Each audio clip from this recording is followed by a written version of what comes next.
All right, so this is our student code of conduct. Again, if you have any questions about it, definitely reach out or ask when we get to the question portion. But again, no isms, that's the main takeaway here. All right, how to succeed in our program. So we have just a kind of generic do's and don'ts.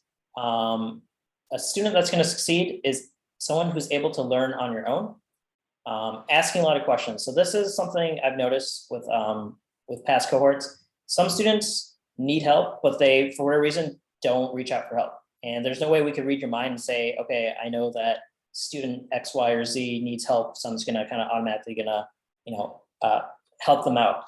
If you are stuck somewhere, you should be reaching out, and we will, again, we have many resources available, but it is your job to find those resources and reach out to them. Can-do attitude, again, try to stay positive. It is a long and grueling process. It is kind of easy to kind of get down in the dumps or say like, I can't do this. But again, we've had many years of Code Platoon successful student cohorts. So again, it is possible, but you got to stay motivated and positive.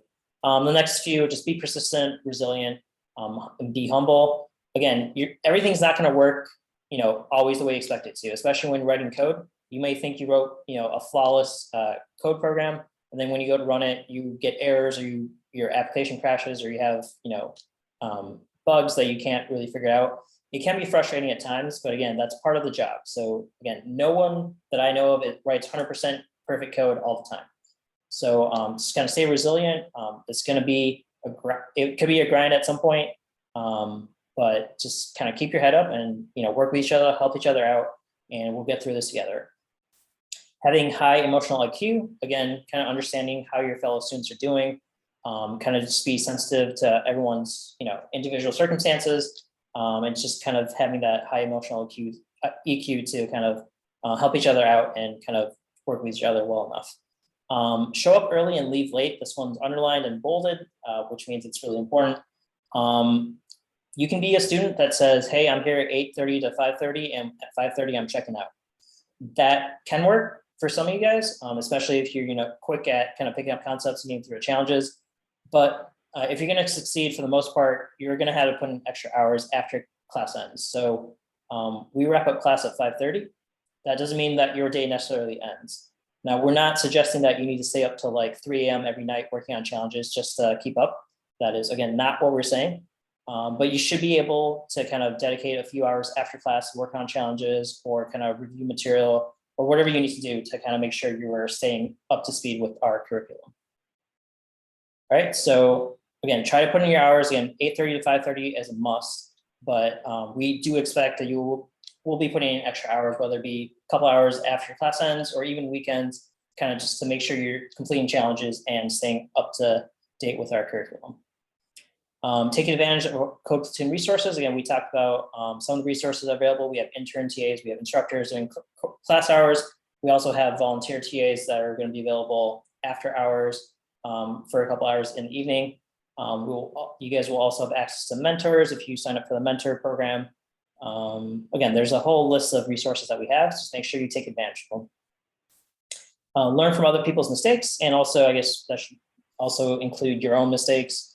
Again, you're going to make mistakes. That is totally fine. It's important that you learn from them and not keep making the same mistakes over and over. So kind of just, other people are going to make mistakes. We'll, work with them and kind of make sure that we understand what's going wrong and maybe, talk about how to, avoid making a mistake in the future. Just kind of talk about the errors that were made in writing a program or solving a problem, whatever it may be. So again, learning is the name of the game here. On the other side, again, none of these should be too surprising, but if you're going to be a student that makes excuses like, oh, I have too much going on the side and I just, didn't have time for challenges.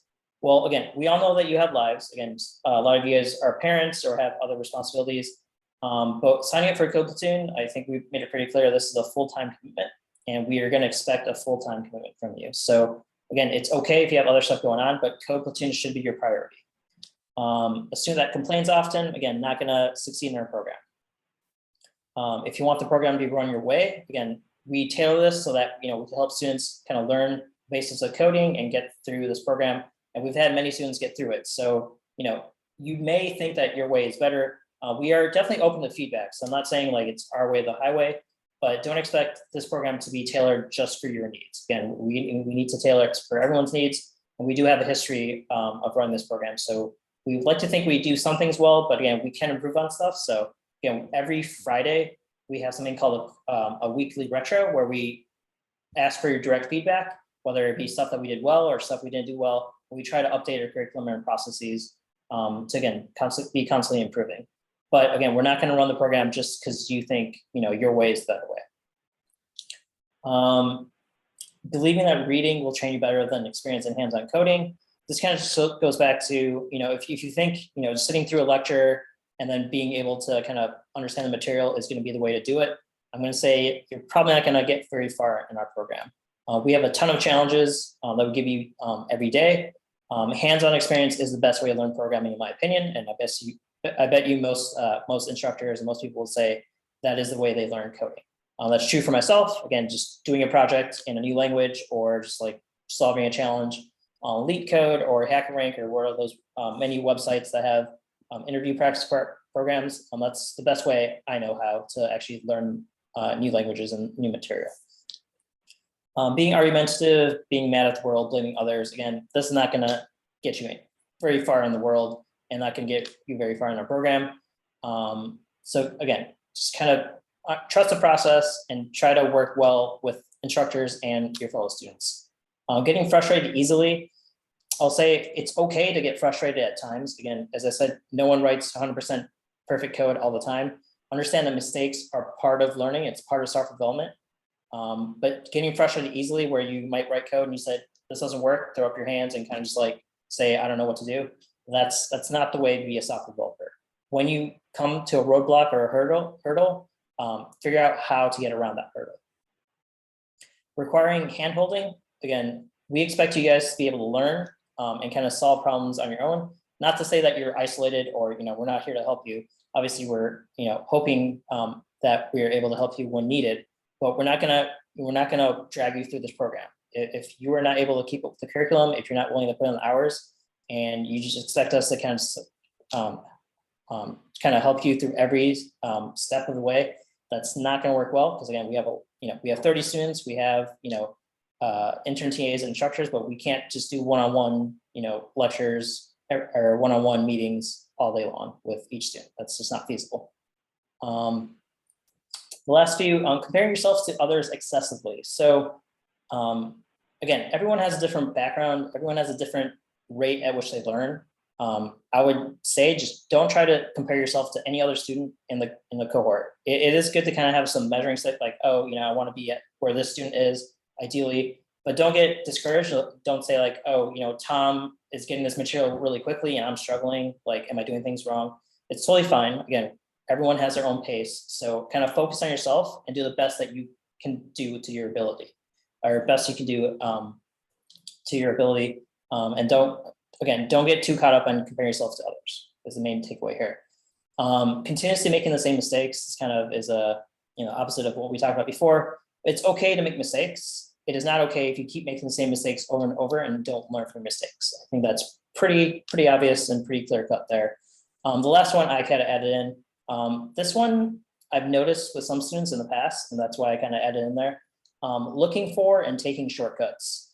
It might be tempting to kind of just like, look for those shortcuts. When I say shortcuts, like maybe looking up code online and kind of copying it for your solutions, or, kind of leaning on another student too much and saying, hey, can you help me with this? And kind of having them do the work for you.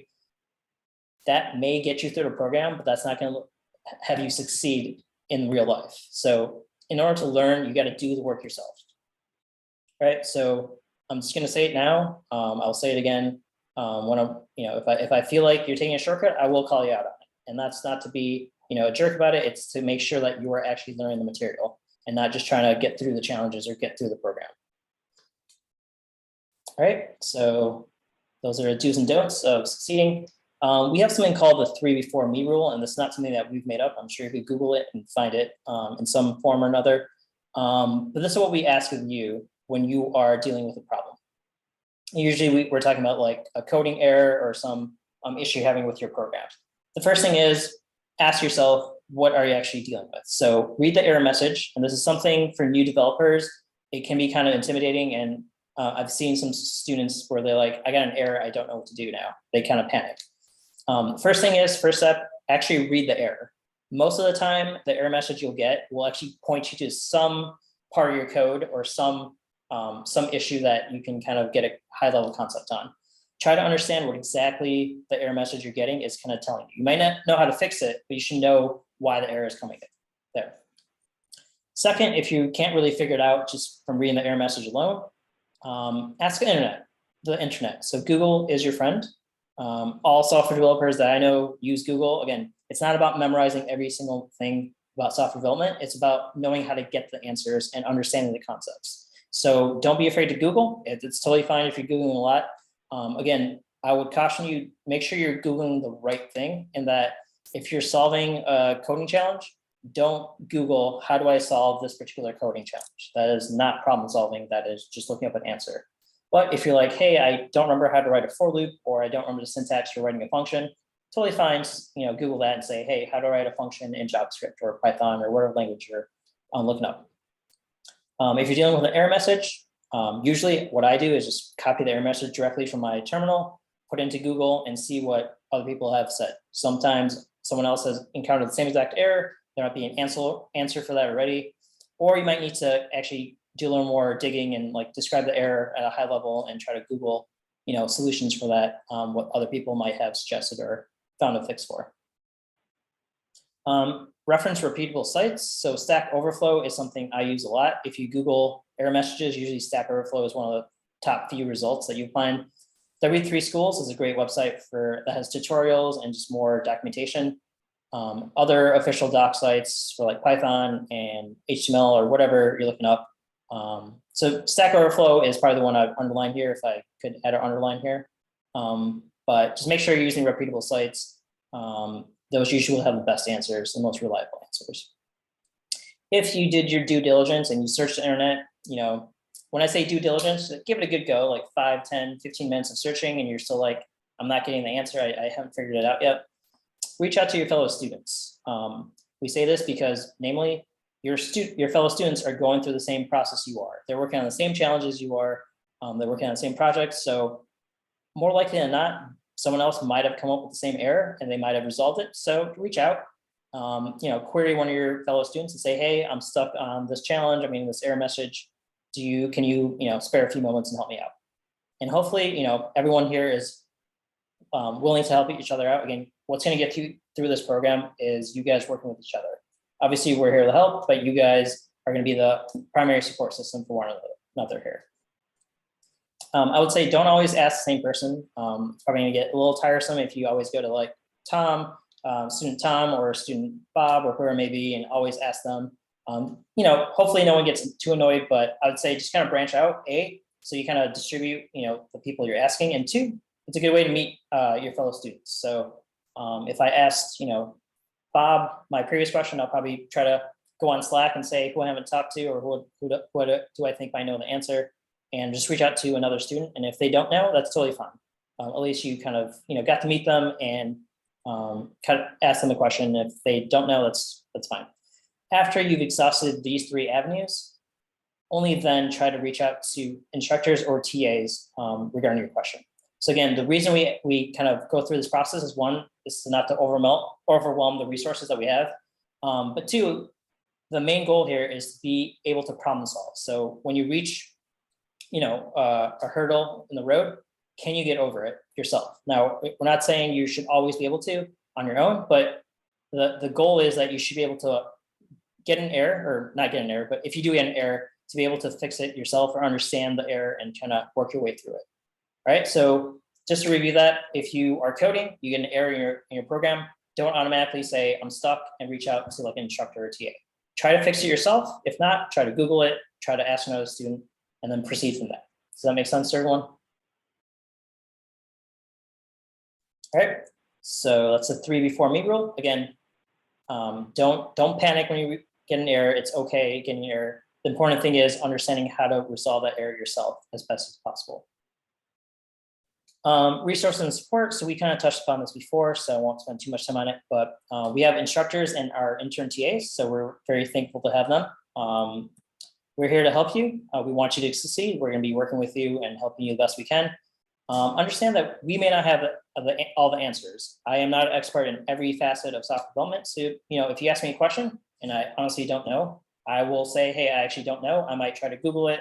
I might ask Tom, like Tom might be an expert in recursion. I might be an expert in regular expressions. So if I don't know recursion too well, I might be like, hey, Tom, I actually working with a student here. I don't know the answer to this. We'll try to get you the answer, even if we don't know it ourselves. As we mentioned earlier, we have volunteer TAs. They are volunteering in the evenings. They'll be available from Monday through Thursday, 5:30 through 7:30. So usually we'll have 2, maybe 3 volunteer TAs managing each day. So make use of these resources. Again, as I mentioned earlier, your day doesn't necessarily end at 5:30. Again, it's long hours. It's a boot camp. Hopefully you guys know what you signed up for. But if you haven't finished the challenges for the day during the allotted time in the afternoon, definitely try to make use of these TAs in the evening to help you get through those challenges if you do have any questions after hours. These are industry professionals, so they are generally software developers. They might not know particularly what you're working on, like they might not know Django, but they should be able to kind of guide you through fixing errors and kind of designing whatever you might be working on. So definitely make use of this resource. They're smart. Also keep in mind they are volunteering their time, so please be respectful of their time and also thank them whenever you can, because they are doing us a great favor there. We will also have some guest speakers come in. I'd say on average, maybe 1 a week. Sometimes some weeks might have a couple more. Some weeks we might not have any, but I think this is great that we have guest speakers come in, talk about various topics, from like teamwork to working with Git or working with SQL. I think they're a great resource. I'm really glad that they come in from cohort to cohort. So yeah, hopefully you look forward to them. I'm sure you will get tired of listening to me and Tom lecturing each and every day. So it'll be a nice break to have some guest lecturers come in and talk about their expertise and whatever subject matter they might be talking about. We also have a mentorship program. I believe Rod has spoken to you guys about that earlier. Hopefully all of you guys signed up for the mentorship program. If you've not, I would say reach out to Rod. Maybe we could still get you a mentor. This has been very, very highly reviewed in the past. This is, again, another industry professional, maybe not necessarily a software developer, but someone working professionally that can kind of help you, can be your support system. You can ask them pretty much any question professionally, talk about challenges you're dealing with. You could just ask them questions about the tech industry, their experience. They could probably give you tips on how to interview, like what to look for, how to network, probably a whole list of things. So again, hopefully all of you guys signed up for the mentorship program, and you will be likely meeting with your mentor at least once a week, probably once a week. You guys will schedule time to speak with them once we get into the flow of things. But just another great support system that we offer our students. Again, there's a lot more like a list here. We have amazing staff here. You met some of them earlier, Alicia, Jim. We have Chad also, Raphael is gonna be joining us. But we also have a full career services team. Again, you're gonna be working with a guy named Rich Luby, I think is how you pronounce his last name. Apologies if I mispronounced that, but he'll be working with you guys more towards the end of the cohort. Once you graduate, he'll be checking with you guys. He'll be keeping you motivated, accountable, and helping you find a job after his team will be helping you land a job, hopefully after you graduate. We also have mock interviewers that just need to be more interview practice. I can't say enough about practicing interviews. It's not an easy process. I do not enjoy taking interviews, but at least getting some repetitions and some practice is definitely beneficial. So we offer that through our program. We also have resume coaches that will help you get your resume up to par. So again, just a lot of resources and support. A lot of these people are volunteers. So again, be respectful of the time and thank them if you get a chance to. All right, just talking about our Zoom meetings. We are remote for the most part. Just some general expectations. Be in the Zoom room from 8:30 to 5:30 Central Time. Even if we're not actively using the Zoom room, we do kind of expect you to be in the Zoom room in case we have important announcements or just want to do a quick meeting or something. I know some students kind of slack off on that. They want to sign off because they're using Slack or something else. I understand that, but just try to be in the Zoom room. That's kind of what we just ask for. While in the Zoom room, please try to have your webcam on. Again, this is a request, not necessarily mandatory, but it is nice to see your faces, especially if we're interacting, if you're asking a question, nice to see kind of who's speaking. Understandable if you have things going on, if you don't feel like being on camera for a particular period of the day, that's totally fine. You don't need to notify us, but just try your best to keep your camera on for the majority of the day during lecture time. That's all we ask. So again, some students will never turn on camera on. I might not know what you look like.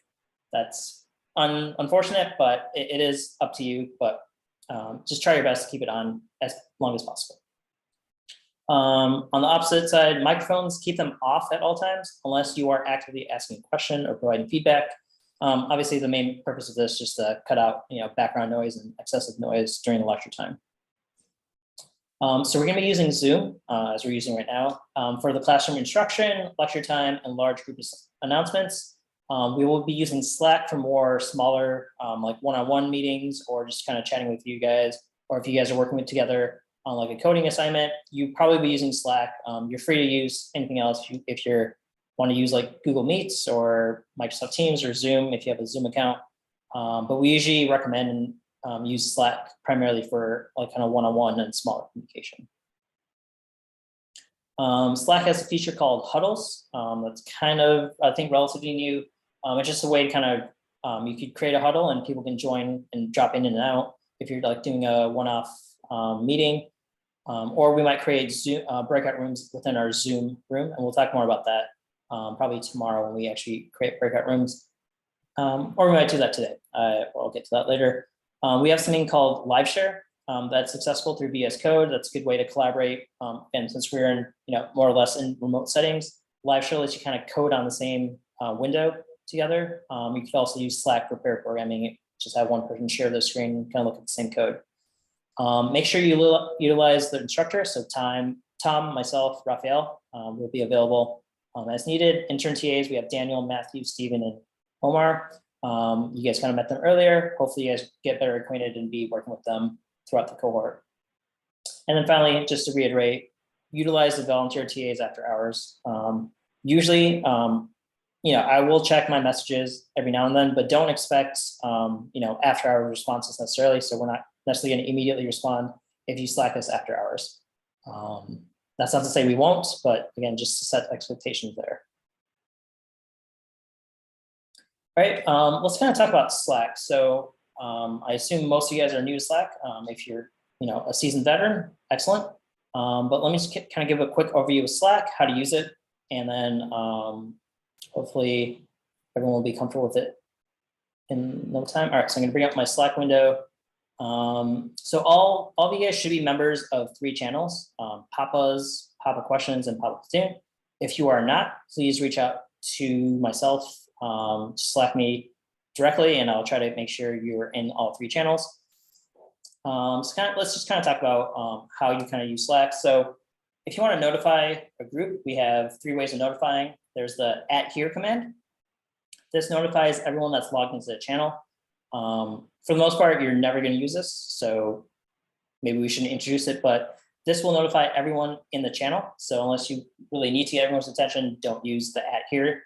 The @channel keyword, that's going to notify everyone whether they are logged in or not. This is very noisy, and that is, again, not recommended.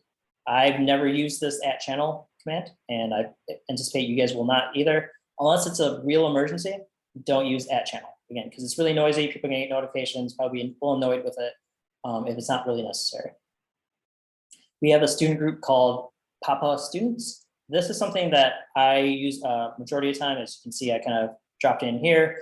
I anticipate most students won't be using this, but if you do need to make an announcement to the entire class and you need to notify them, feel free to use this group. But for the most part, it'll be instructors using this group, but it'll notify all students, so you guys should be a member of this group. Let's talk about how to use Slack in terms of responding to a message. So I think a lot of you guys kind of caught on to this, but you can create a thread. So I posted this message, it's like kind of late on Saturday, but if you need to respond to a message, instead of responding here, so my response here, it kind of creates a new kind of message. if I was responding to my initial message, it's not really clear that this message is responding to this. It might be responding to Daniel Miller's message here. The proper way to do it, so you can delete messages here. So I'm actually going to delete my message. Delete. If I wanted to respond to this topic, you can go to reply. Where is it? Sorry, this button. This one, sorry. I need to get acquainted with my icons. Reply to threads. So if I click this, I could say, this is my response to this thread. So it takes a little while to get used to. When I came into Slack, I was just going to want to use the main chat room. It kind of clutters up things. So using threads, as in responding directly to that post, kind of keeps things nice and organized and makes it kind of easier to get through these channels. Because again, there might be a lot of chatter going on. Want to make sure that your response is actually tied to the initial post that was made. All right, so just get in the habit of making a response to threads. It took me a while to get used to that, but hopefully you guys will adjust accordingly. Again, you can direct message and have private DM groups. So if you want to create groups, feel free. But if I want to direct message someone, let's say I want to message Raphael, I will just type in his name. Raphael, there he is. I'll say, hey, good morning. Again, just private chat, so no one else is going to be able to see what I'm chatting with Raphael. You guys have probably used chat clients before. Nothing too revolutionary there, but you should be able to direct message any student by searching for their name and sending them a message. All right, Raphael said good morning too. Thank you. All right, so direct messaging again. Hopefully you guys are familiar with the concepts. We talked about some of these before. So you can edit messages, and this is something I do a lot. I am not a great typer, which is kind of odd that I type a lot for programming. I make a lot of typos. So instead of correcting your messages, like if I'm saying, what are you having for, right? I mistyped lunch here. Usually for text messages, again, I'm a horrible texter. I would, correct my message and like put a star next to it. You don't need to do that with Slack, and it kind of gets annoying if you're kind of always correcting yourself, which I do. You can edit your message. So if you go to the drop down here, go to edit, I can correct myself, and it's almost like my typo never happened. All right, so you can edit messages. You can also delete messages. That's kind of noted here, but I recommend not delete messages unless it kind of makes sense to. Like if I meant to send this message to like Tom instead of Raphael, I might delete it. But for the most part, like the reason I ask not to delete messages, because usually if there's like thread replies, it can kind of get confusing. Like, all right, there's replies, but there's no main message, or the communication kind of gets weird if you delete messages. So unless you have a real reason to, as in like you mistakenly sent something or whatever the case may be, you can delete messages on Slack, but try not to delete like meaningful content that you may have written, even if it was like, if you have typos or whatever, it's fine. Just keep it or edit it. Try not to delete as much as you can. All right, so you should be able to join channels. Again, the three main ones for our Platoon are PopUp Questions, PopUp Platoon. You will need to be invited to PopUp because that's a private channel. Let me go to my next slide here. So we talked about PopUp. This is a private channel for students, instructors, TAs, and some staff. So all of us should be in there. If you're not, please reach out. PopUp Platoon. Keep in mind that is students, volunteers. This is the evening TAs we talked about. Some past alumni might be in there, resume coaches, anyone that you're going to interact with outside of our classroom usually should have an invite to PopUp Platoon. So that's where you will communicate with them after hours. You could ask questions there. Instructors, TAs, and staff also should be part of that channel. Then we have this PopUp Questions channel. This is something that we started a few cohorts ago. This is a public channel for students, instructors, and TAs. I don't think we have extra staff in there. This is the central place to ask questions. And now this is something that I want to stress. I will remind you guys if you guys aren't really following our protocol, and there's a purpose to this. So if I bring back my Slack window, which disappeared here, we have PopUp Questions. All right, so if you're stuck, again, if you did the 3 before me rule, whether maybe you're encountering error or you just can't figure out what you're dealing with, ask the question in this channel instead of directly messaging myself or Tom or any of the TAs. Why do we ask this? Well, there's multiple reasons for this. One, if you're dealing with an issue, someone else might be dealing with the same issue.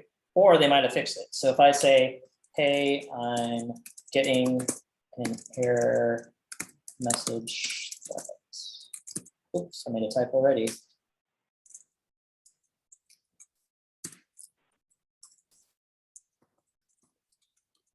I don't know if that's a legit message.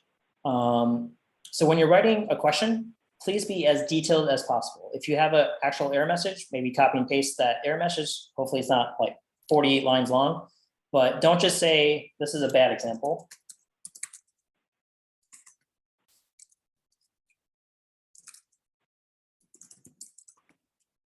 Like that's not descriptive. So this, again, bad example, don't just write, hey, I need help or I'm stuck. Try to describe your issue so that maybe another student can help you. Maybe someone else that solved the issue can reply to your thread. But we will be monitoring this chat. So again, don't feel like we're gonna be ignoring you. If you write, you need help, anyone that's available should be able to help you. Another reason not to directly message, again, myself or TAs or anyone that you would think about directly messaging on the support side is because maybe I might be away from my desk, I might be in a meeting, I might be helping another student. It's not going to be beneficial if you just say, all right, well, to counter that, I'm just going to message all the TAs at once and whoever responds to me is going to help me. That's not a good use of our resources. So please try to use this channel for your questions. All right, we will, again, be monitoring this. Anyone that's available should reach out to you. And, if someone's helping me out, they'll respond saying, hey, let's hop on a TM call, whatever. When they're available, they'll respond, and then you get into a direct message from there. Another thing about this process, again, we'll remind you if you don't remember all these steps. Once someone does help you out, please write the solution in this thread. So if I ask the question, hey, I'm getting an error message that says unknown variable. Let's say, Raphael helped me out and I got the answer. Raphael is going to remind me to write the correct answer here so that A, I can demonstrate that I actually understand the solution. And two, if any other student has the same exact error, they can check the questions channel and say, hey, I was given the same error. Oh, there's a solution here. The solution was to declare my variable before using it. All right, so let's say Raphael helped me out. He helped me understand that I need to declare my variable if I could actually use it. There, I put the solution, and now, let's say Tanya was dealing with this issue. She could, come to this question chat, read this thread, and have the solution, and not need to kind of ask another person for help. Does that make sense? How we're intending to use this question channel. So during lecture, it's totally fine to ask your question out loud. So if we're going through something and you're like, hey, could you actually kind of describe that a little bit more in detail, or if you have any just general questions, it's okay to interrupt the lecture. Sorry, I mean interrupt in a kind way, not like in a negative way, if you have a question. Sometimes though, your question might be too particular to your particular case, and it's not going to be beneficial for entire class. So I might say during lecture, I'm like, hey, let's take this offline, or ask this question in the question channel, and a TA or someone else might be able to help you.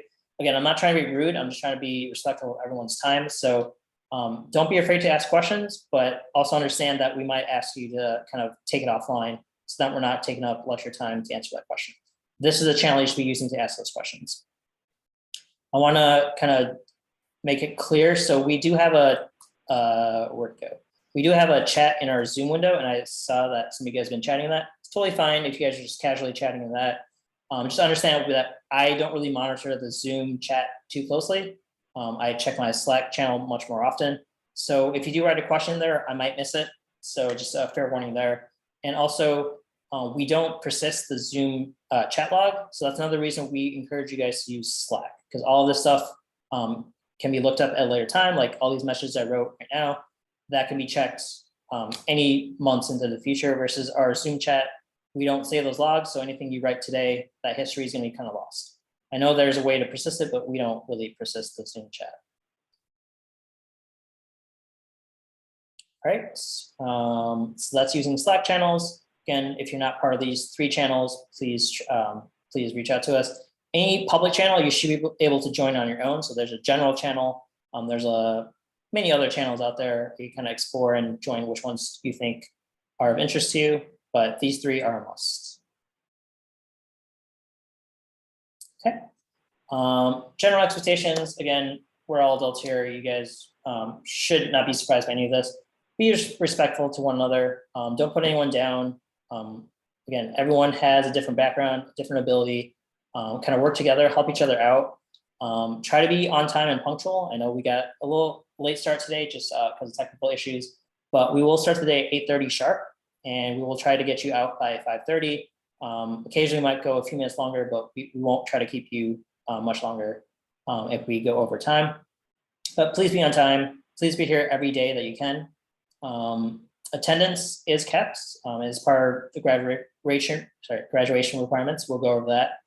Be professional. Again, nothing here should be out of the ordinary. Be a good team member. Help each other out. If you're gonna be selfish and say, "Hey, I'm in it for myself," that's fine. You may succeed in the program, but again, it's much more beneficial if you can work together. Even for yourself, like if you're able to help a student, that kind of tells me, and that should tell yourself that you understand the material well enough to transfer the knowledge to another student. So, if you're, on Slack and you see someone ask a question in the question channel and you know the answer, please don't hesitate to kind of reach out if you have a couple minutes to help them out. We talked about the 3 before me rule, kind of understand the issue you're dealing with, self-research, ask another student. And then if you still don't have the answer at that point, feel free to reach out in the question channel and we'll definitely try to address your needs.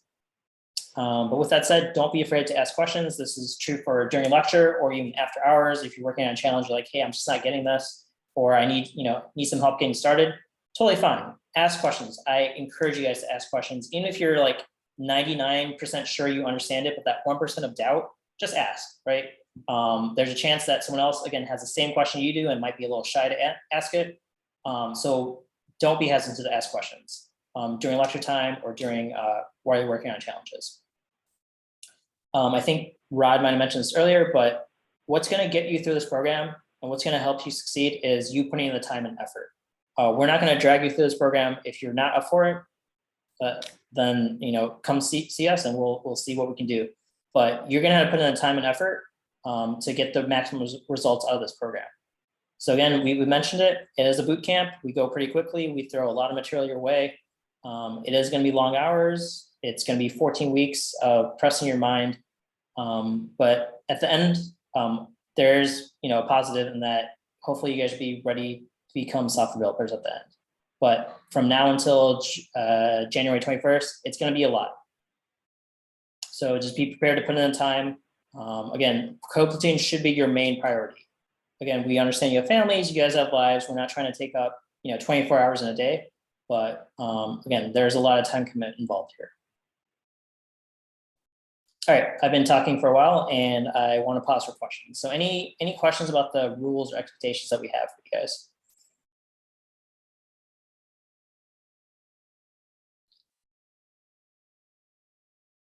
No questions out there?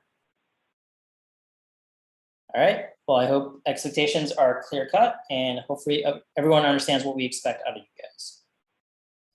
All right, let's move on to classroom rules. Again, a lot of these should be pretty straightforward. Respect your fellow classmates. We talked about that before. Don't be rude or condescending. We have this note about no fake surprises. This has been here. I assume there's some reason for having this in here, but again, don't be like, I can't believe you didn't know that. It's so obvious. Like, why aren't you getting this? Again, everyone has a different background. Be supportive. Don't put anyone down. Don't make anyone feel kind of less than themselves. You guys should be able to understand this without too much elaboration here. Please respect the code platoon staff and also volunteers and the classroom environment. So again, be respectful, understand that we are all here to learn. So don't try to take away anyone's time or try to distract away from anyone's learning time. Avoid discussion of topics about politics and religion, etc. Again, this should be pretty obvious. We might all have different political backgrounds, religious backgrounds, opinions on whatever it may be. We're here to learn. This is not a political forum, so try to avoid such discussions. Now, if you're casually talking with a friend in the cohort and want to talk about those topics, that's totally fine. Just understand your audience, but don't try to bring up politics during a lecture or when you're pair programming with someone. It's not going to be welcomed for the most part. No inappropriate jokes. I shouldn't really need to tell you what's inappropriate or not.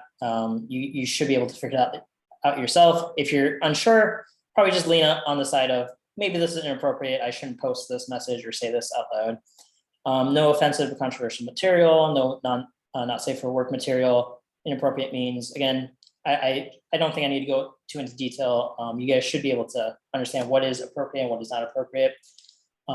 Please be presentable online, and daily hygiene if you're in person. Again, just don't roll into the Zoom meeting in your PJs or lying in bed. Again, this is a classroom. Please try to maintain that mindset. So hopefully I don't need to elaborate on that. Please don't sleep during class, either on the Zoom or in person. If you want to sleep, that's probably not a good use of your time or my time. So again, it might have some long days, you might need some caffeination, but please don't fall asleep. I know listening to me is not the most joyous thing. I might love to sleep at times, but try to stay awake. No distractions. This just means, again, in your Zoom background, please don't have like the TV on or, a loud party going on behind you, whatever it may be. Try to find a good quiet space without too many distractions for yourself and for others. So that's what we ask for your classroom rules. Again, with all this said, we do like to keep things a bit casual here. So like if you want to have a Zoom background that's kind of comical, that's totally fine. Again, just make sure it's not inappropriate. We have had a few occasions where someone's using a virtual background and someone said, hey, I find it a little distracting or offensive.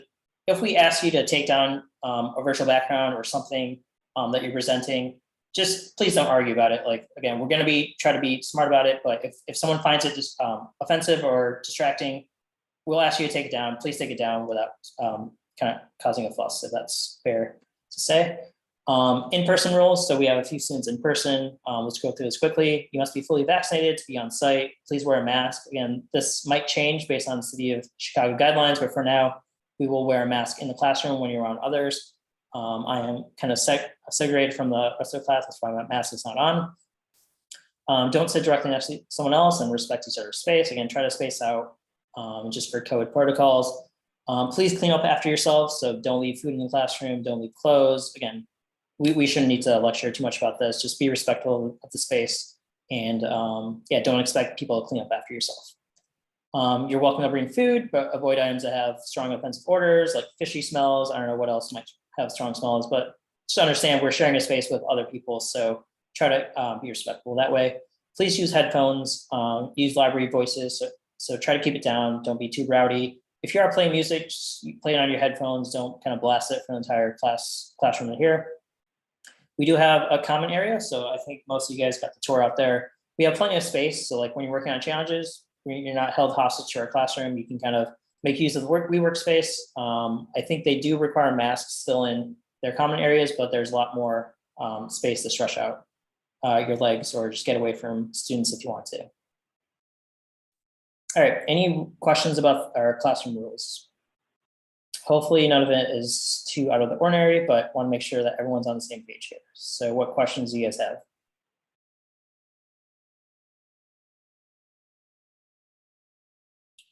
I just have a quick question for in-person students. If you're I don't know, down the line, if you're in person and then for whatever reason, just need to be remote for a day, is that a possibility? Are you stuck remote for vet tech and all that? That's a great question. I don't 100% know the answer in terms of the requirements for vet tech or whatever programs might be out there. So I would say if you have that specific question about certain programs, I think reaching out to Alicia might be your best bet. For my sake, again, if you need, if you want to be remote for a couple days, I think that should be fine, but I don't know how that impacts the programs. So I would say reach out to Alicia if you have those questions about vet tech or SkillBridge or whatever other programs might be out there. But yeah, thank you for answering that question. Yeah, unfortunately, I'm not too knowledgeable about what requirements might exist out there. Yeah, I mean, off the top of the head, I'm just thinking of one day that I might need to be remote, but yeah, I mean, yeah. I will say I think that should be totally fine. But make sure you clear that with Alicia because she is much more knowledgeable about our programs. Encore. I can address that. Where if you need to stay home and just attend remotely if you're an in-person student, by all means do so. Just let the instructors know ahead of time. You'll be fine from an attendance standpoint. So if for whatever reason you want to work from home, again, notify us. It's all good. All right. Thank you. Thanks, Rod. Yep. All right. Any other questions about classroom rules? Hey, Encore, this is Adam. I'm going to be here for 2 weeks and I don't plan on doing much other than coding. So is the common area open on the weekends if I just wanted to come in here and not be huddled in my hotel room? Yes, I believe WeWork is open on weekends. You should have after hours access, but again, that's something I would need to double check with the WeWork staff, or you could ask them yourself during a break. My guess would be it should be open on weekends for you to drop in during business hours. Thanks. All right. Great questions. Any other questions out there? If we do have things that come up, what's the best way of letting you know? What's your preferred way? Excellent question, Susan. Actually, that's going to transition me into the next portion. So I'll kind of get back to that question. So graduation requirements. Let's talk about the attendance policy. So class is from 8:30 to 5:30. We expect you to be here for all those hours. For the 14 weeks that the cohort runs, we do have some leeway. So if you need to miss a day, 17.5 days. I actually think that's a lot, but try not to miss as many days as you can avoid. So 17.5 days is the cutoff. If you miss more than that, you're probably gonna have an issue. Don't miss more than 5 days in a single month. You should not arrive more than 15 minutes after our start time, and you should not leave 15 minutes before our end time. Now, this is what we ask. Again, you guys all have lives, you guys have things going on, we understand that. If you have a doctor's appointment or need to pick your kid up from school on a certain day, just let us know. So that's not gonna, you're not gonna be penalized for, those life events or those things going on. The important thing is you must, and we ask that you over communicate with us. So Susan, for example, if you're gonna be out for a doctor's appointment this Thursday, just like the proper way to go about it would be message myself and Tom on Slack and just say, hey, I got a doctor's appointment from 2 to 4. I'm gonna be out, and we'll be like, all right, awesome, thanks for letting us know. This is twofold: one for attendance, and two, like we do have pair programming and other activities where we might need to group you guys together. If you're going to be out, that kind of just helps us, make the pairings accurately. So like if Susan's out, we're not going to pair her up with another student. That wouldn't make sense. The important thing, this is Tom's words: over communicate with us. So if you're going to be out, just let us know a couple days in advance. Maybe if you can, just remind us of that day, like, hey, just a reminder, I'm going to be out today 2 to 4. And those kind of help us with attendance and other things that we need to do with students. Okay, so again, totally fine if you need to miss occasional time. If it becomes a pattern where like, yeah, I'm going to be out every Thursday and every third Wednesday, that's not going to be as accommodating, because again, every day of material you miss, you're going to need to make up yourself. And again, we go at a quick pace. So if you miss 3 days in a single week, that's going to be a lot of material to make up, because each day usually builds off the previous day. So again, it's okay if you need to miss a day or two, or you have like a meeting or an appointment, just let us know. And if you do miss that time, it is up to you to make up that time. And we'll, again, try to accommodate you. We record all of our lectures. So if you miss a lecture, you should be able to cover that. If you, need help with an assignment, we're going to be here for you. But again, you're going to need to put in the extra time to make up the time that you missed. All right. Any questions on the attendance policy here? All right, so again, we do expect you guys to be here for the entire time. If there are exceptions, as in if you have something going on, let us know, and that will not count against your unexcused absences. All right, cool, moving on, academic requirements. So we will be giving you 5 assessments throughout the program. These are exams. They're all gonna be coding related, obviously. You need to pass every single assessment. And when we say pass, our threshold is 75% or higher on every assessment. Now, this is something I think we might sort of be revising. Don't pay attention too much to the percent of final grade. Again, each one of these assessments must be passed. Your final grade will be computed from this weighting. But again, your final grade doesn't matter as much as passing every assessment. Again, 75% or higher is the threshold for each assessment. All right, now a question that you might have is, well, what if I don't pass a particular assessment? That is okay, that's gonna happen. I'd say, I don't know what percentage to put on it, but a certain percentage of students will pass or will not pass certain assessments. That's okay, we do have a policy in place. So you are allowed to retake each assessment one time. So the process is we give you the assessment, you guys will take it, we'll grade them and then get back to you get back the scores to you. Once we get the scores back to you, if you have not passed, you will have 7 days to resubmit it for a 5% penalty. Now, the reason we enact the penalty is twofold. One is to motivate you to actually pass it when we give you the assessment. And two, since you're having more time, we expect you to be able to do a slightly higher level of, I guess, delivery or, assessment quality because you have more time and more resources to use. So again, 5% penalty, nothing too huge, but understand that not passing assessment does have some negative effects to it. So once we get you back the grade for your assessment, if you've not passed, if you turn in within 7 days, you'll get a 5% penalty from whatever score you would receive. That's not to say we want to rush you to get back the assessment. If you feel like you need more time, that's totally fine. You can take, a couple extra weeks, but if you turn in after that 7 days, you get a 10% penalty. So again, the motivation here is to get the assessments in as soon as possible, but we're not trying to rush you. So if you're like, hey, I need a couple weeks to understand this material and deliver, quality assessment retake, that's totally fine. Just understand there's a little more higher penalty for that. All right, finally, for assessments 1, 2, and 3, we do have a hard cutoff. That hard cutoff is November 29th. Again, we'll remind you guys, we'll put this in the calendar. The reason for this is because, again, all these topics build on one another. So if you've not passed assessments 1, 2, or 3, you're not going to be really doing well for the rest of the cohort. So around halfway, we expect all 3 assessments to be turned in and for you to pass it. In other words, demonstrate that you understand the material that we've delivered in the first half of the cohort. All right, so again, we'll remind you of this hard cutoff and the soft cutoffs during the assessment time. Again, don't stress out about this too much. Again, very few students ultimately fail an assessment. So we'll give you resources, we'll give you support to kind of help you get through those assessments. But again, this is something that you will need to demonstrate that you understand the material in order to graduate Platoon. All right. So that's assessment retakes. Again, we'll talk about this more when we get closer to assessments. Just want to give you a heads up that it's okay if you fail it, but then you need to make sure you understand the material after that and get in your retakes. Any questions about graduation requirements?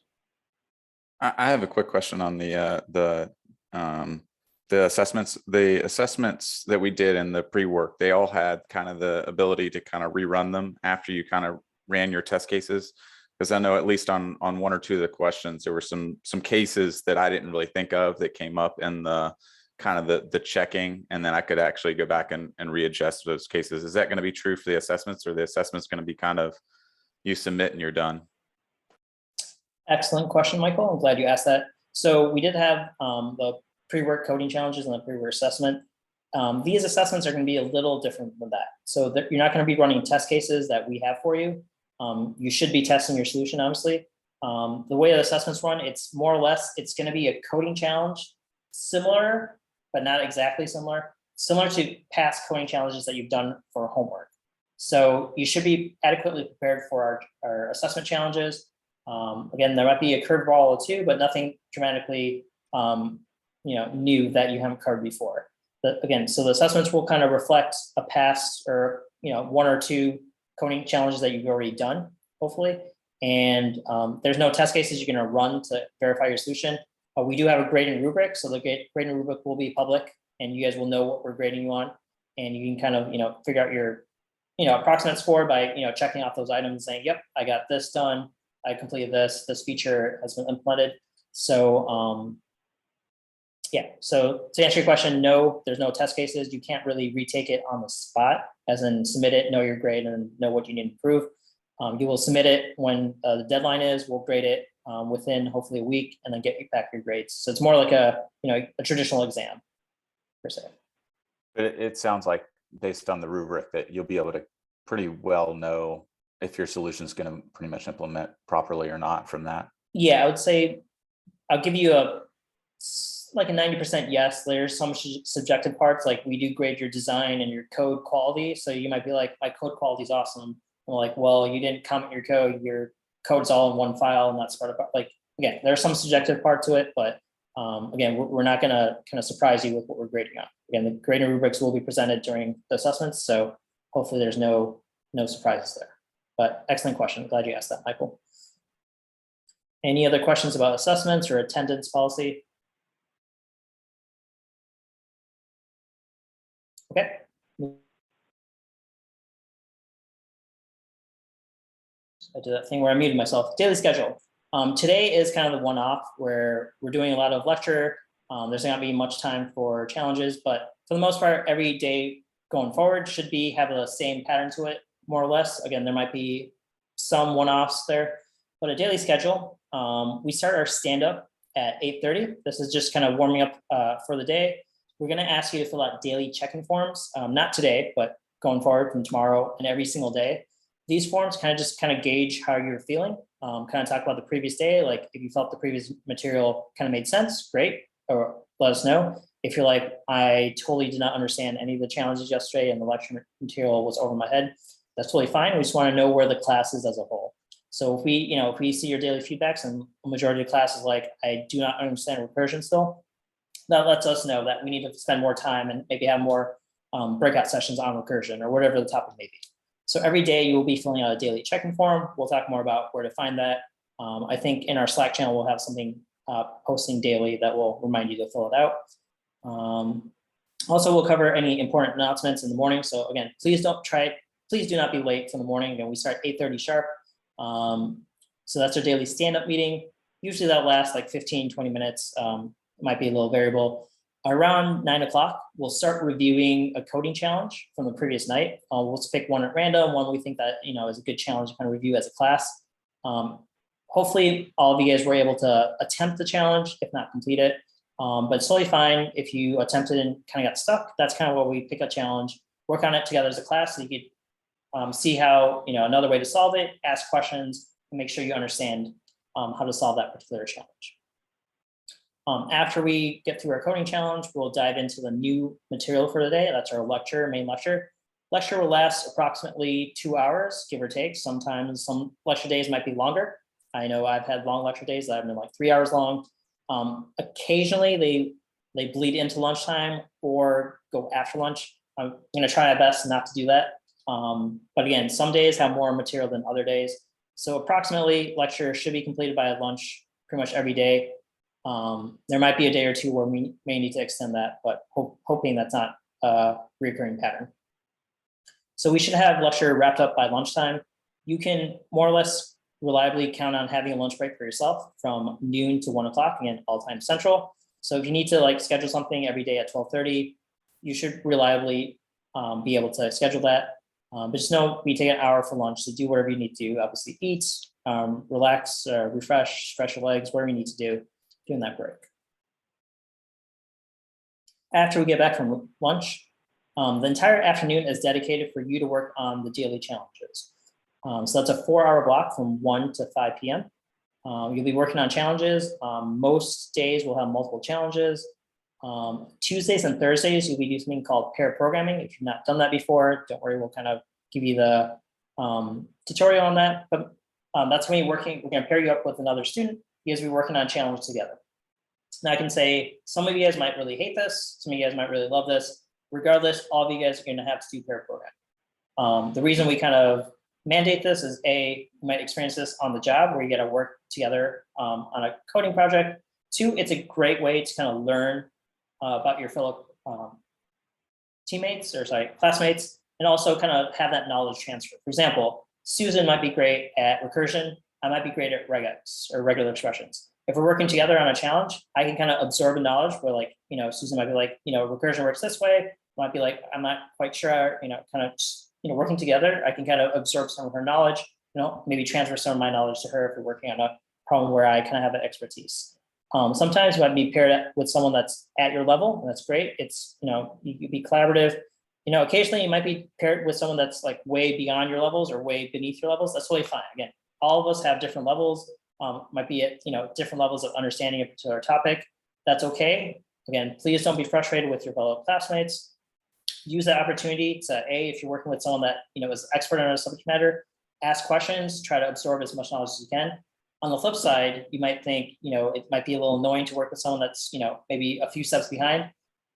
Please don't view it that way. Again, you guys are working together, helping each other out. And I always say this, if you are able, it's one thing to learn material and understand it. It's another step if you can actually transfer that knowledge to someone else. And this is a key skill that employers look for.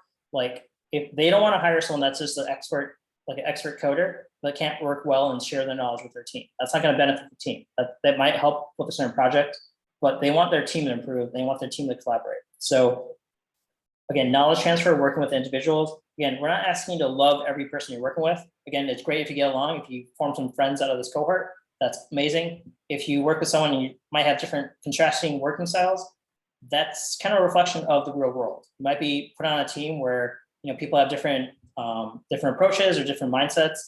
You're gonna have to learn how to work with different I guess teammates or different methodologies that are presented. So this might just be a dry run of, hey, you might not get along necessarily, be respectful, learn how to accommodate, and kind of be flexible with how you attack the problem. All right, so that's pair programming. We'll talk more about it later. Hope you spent too much time on that. But yeah, entire afternoon, we'll be working on challenges. If you need help, again, we're here. We're going to be here. TAs, instructors, reach out as needed, and we'll make sure we dedicate appropriate time to help you get through your challenges. Now, when I say appropriate time, we're usually not going to spend an hour phone call working with you. I know John's methodology is usually hop on a call with a student, kind of work them, get them on the right track. If within like 5 or 10 minutes, they're still kind of struggling, kind of give them like a task like, hey, I'm going to ask you to Google how to write a function. And then I'll check in with you maybe 20 minutes from now, see how far you made it. So we're not going to give you hand holding, be on like multi-hour calls with you. We're going to kind of get you on the right track. Let's try to figure it out. We'll check in with you, make sure you got it, and kind of repeat that process as much as needed. All right, at 5 o'clock, we'll do our daily stand-up meetings. That's kind of just wrapping up the day as a class. We'll review any day's material. If you guys have any remaining questions, want to make sure everyone is solid on the material presented for the day. If you're stuck on a particular challenge, like, hey, Tom, I'm having trouble starting this challenge. Can we kind of go over it as class? We'll usually try to use this time to put some code on the screen and kind of work together just to have more code to look at together. All right, so that's our 8:30 to 5:30. Just to remind you guys again, we've said this a couple of times, 5:30 to 7:30, we'll have volunteer TAs available. They're kind of just open office hours. They'll be available in the PopUp Platoon channel. So if you have questions like, hey, I'm working on this challenge, can we hop on a call? The TA should be available after hours. Again, this is Monday through Thursday. All right, any questions about the daily schedule?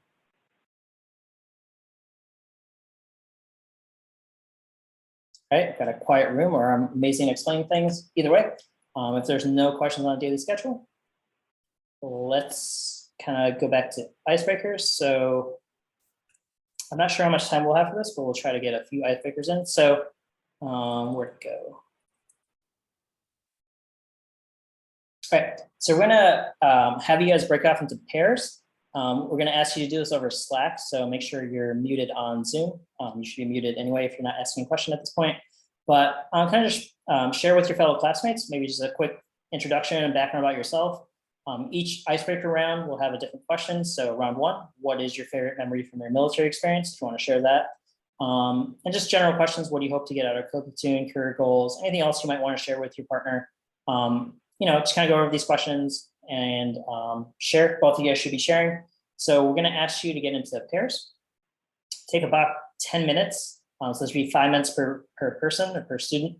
So we have round one. So if you guys can find your partner on Slack, initiate either a voice call or a video call. I recommend video calls, just get that face-to-face familiarity. So like Kristen Ruprecht is paired with Michael Cheech. So the icebreaker question is your favorite military memory. Sorry, just stumbling over my words. But also, again, answer just a general background, what you're hoping to get out of Platoon, what are your career goals. After 10 minutes, I'll kind of give you guys like a 1 minute warning, and then you guys will switch to round two. I'm not sure if we'll have enough time for round three, but let's get through round one and we'll see how we're doing. So I have 11, 16 on my end. Let's say find your partner. Again, if you have any questions, hopefully everyone's available. Find them on Slack. Just get talking, talk about anything you want to. Try to answer these questions. If you don't want to answer these questions, just introduce yourself and kind of have a chat going so that you get to meet some of your fellow students. All right. I do have a quick question. How do we get video? Like I know how to chat. Great question. So I think I skipped over that in my Slack tutorial. So let's say I want a video chat with Raphael. Hopefully he's ready. If I want to call him, I can hit this call button. So I'm going to mute myself here.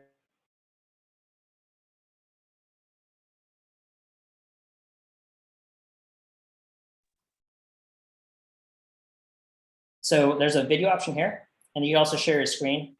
So it should be pretty straightforward. If you can't share a video, that's totally fine. I'm going to hang up on Raphael. But yeah, you should be able to find the person, give them a call, and then you should have the ability to share a video if you want to. Thank you. All right. All right. So yeah, get into your pairs. Again, take about 10 minutes. I'll ping you guys around 11:28. So maybe switch to your second round partners, and then we'll do it again one more time. All right. Have fun chatting. Please stay in the Zoom room, but make sure you mute yourself here because you'll be talking on Slack.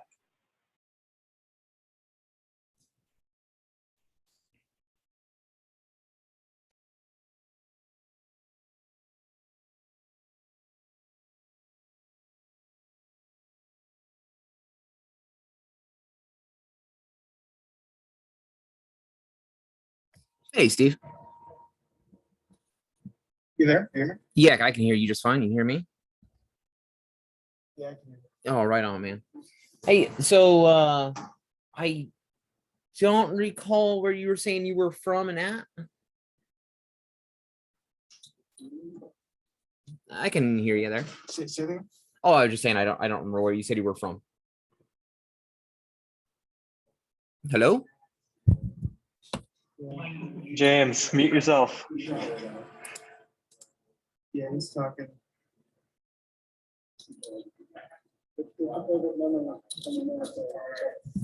Hello? Is my mic? Sorry, there?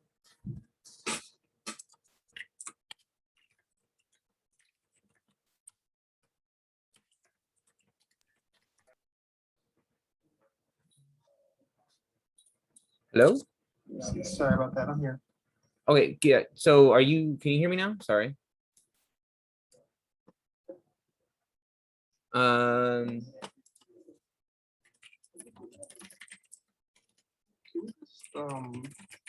Text chat.